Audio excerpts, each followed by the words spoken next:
Et un président qui n'a pas, ne serait-ce que prononcé gilet jaune depuis le début du mouvement. Qu'est-ce qu'il y a? Qu'est-ce qu'il y a? Tu vas avoir une crise cardiaque si tu prononces gilet jaune? Et voilà la vérité en face. Hein? Il y a des gens qui se sont rendus lors de leur grand débat là, qui n'était qu'un enfumage. Hein? Ils se sont rendus là-bas. 135 euros d'amende si tu avais le gilet jaune. Mais on est quoi là? Mais on est en dictature. On peut même pas aller porter plainte pour des appels au meurtre et des appels à la haine, puisque notre plainte n'est pas acceptée. Voilà. Donc voilà où est-ce qu'on en est. Voilà ainsi est-ce qu'on est gouverné. Voilà qui sont les bouffons du roi. Et voilà. Et pendant ce temps, monsieur prépare les européennes, les prochaines élections. Mais aujourd'hui, si les gens ne se rendent pas compte que c'est grave, il y a même des gens qui n'étaient même pas gilets jaunes, qui se sont retrouvés par inadvertance là, et qui se sont fait massacrer la gueule. Et qui ensuite nous ont regardé, nous ont dit, oui, c'est vrai, je n'y croyais pas, mais c'est vrai. Nous, on rêverait de pouvoir manifester avec les forces de l'ordre, main dans la main. Mais la seule chose que vous avez dans les mains actuellement, c'est le... Mais qu'est-ce qu'il raconte cet artiste, mes amis? Mais qu'est-ce qu'il raconte? À se poser tout de même la question.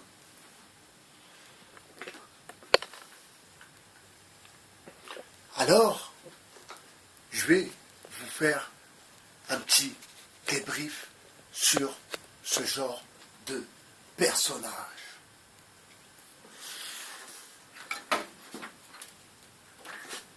Premièrement, on va commencer par... Hop là!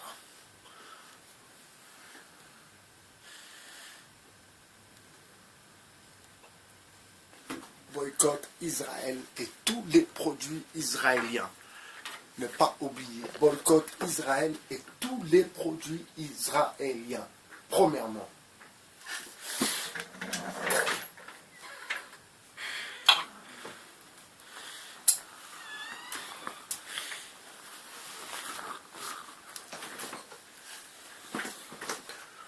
Deuxièmement, eh bien,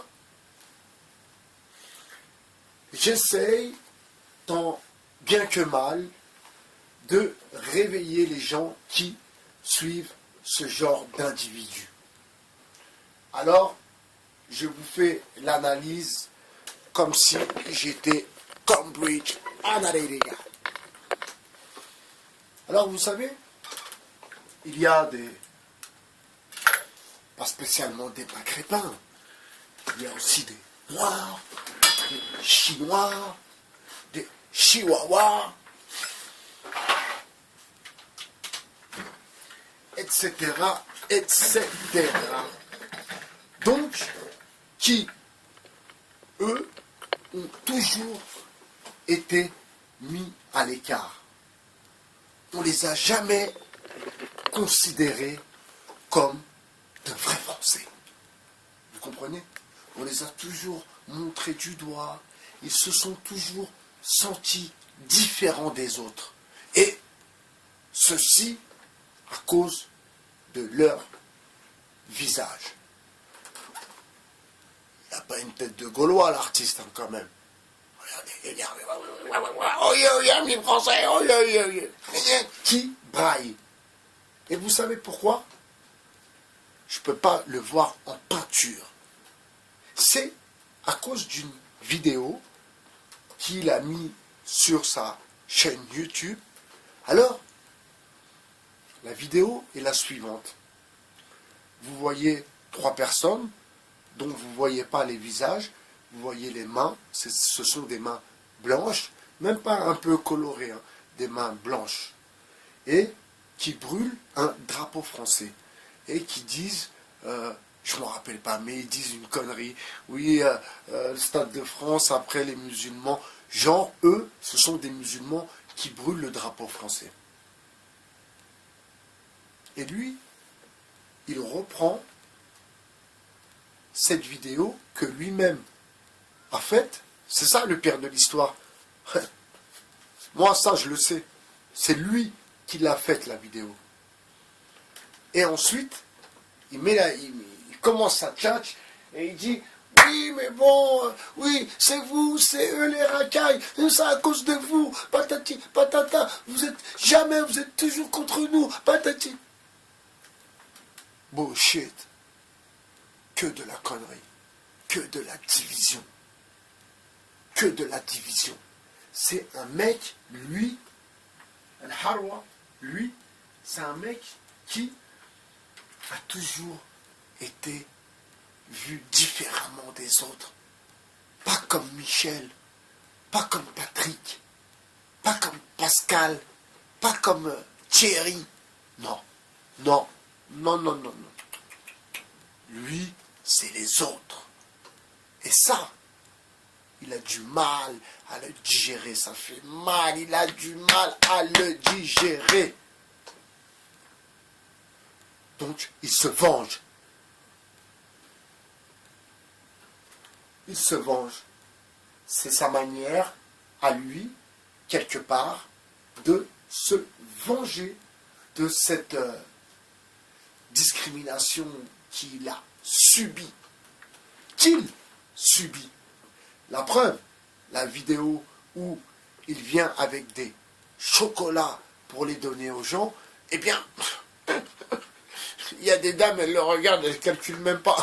Mais oui, frère, t'as cru que tu t'appelais Patrick, t'as cru que tu t'appelais Pascal, t'as cru que tu t'appelles Thierry, mais t'as craqué ton slip, pourquoi tu crois que les a priori, le racisme, ça existe toujours.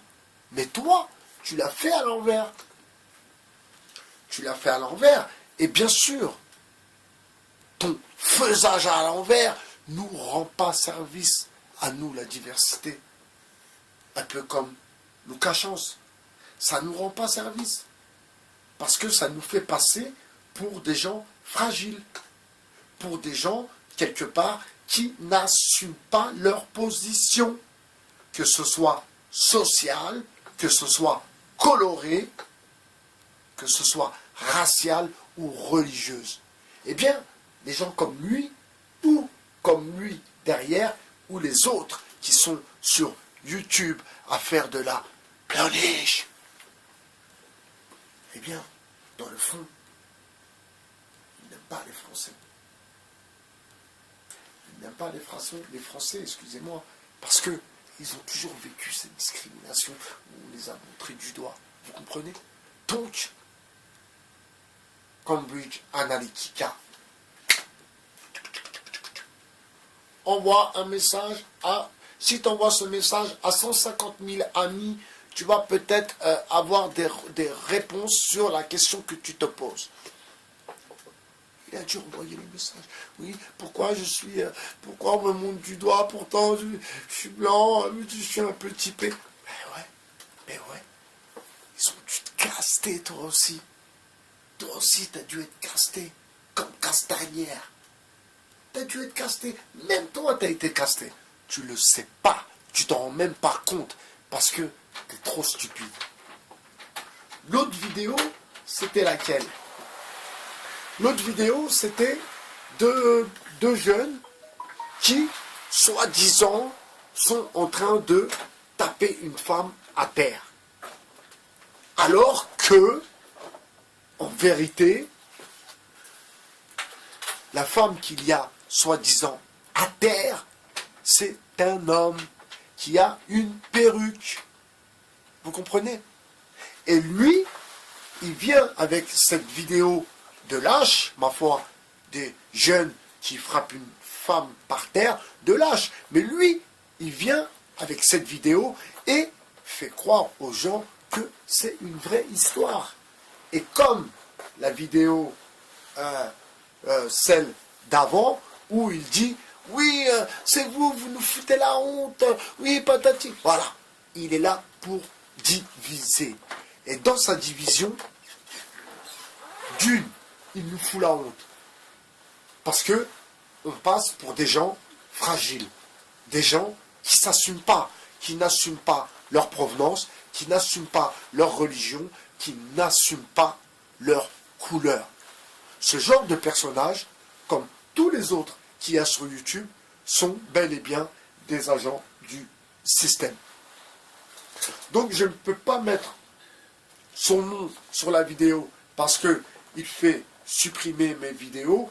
Donc je ne sais pas comment je vais m'arranger, mais j'ai envie tout de même que vous compreniez un peu plus ce genre de phénomène.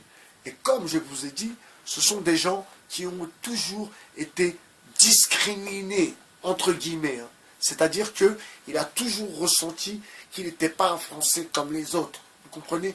Parce qu'il est un peu typé, comme moi d'ailleurs. Mais, moi, même si j'ai été discriminé et que je suis toujours et encore discriminé, mais, ma foi, ça ne m'empêche pas de m'assumer. Je ne vais pas faire le français plus français que le français. Quand ces genres d'individus qui font les Français plus que les Français, eh bien, ce sont des gens suspects. Vous comprenez? C'est des positions comme celle-ci. Alors, il n'est pas le seul à jouer ce genre de personnage qui ne s'assume pas. Je répète, qui ne s'assume pas. Il ne s'assume pas.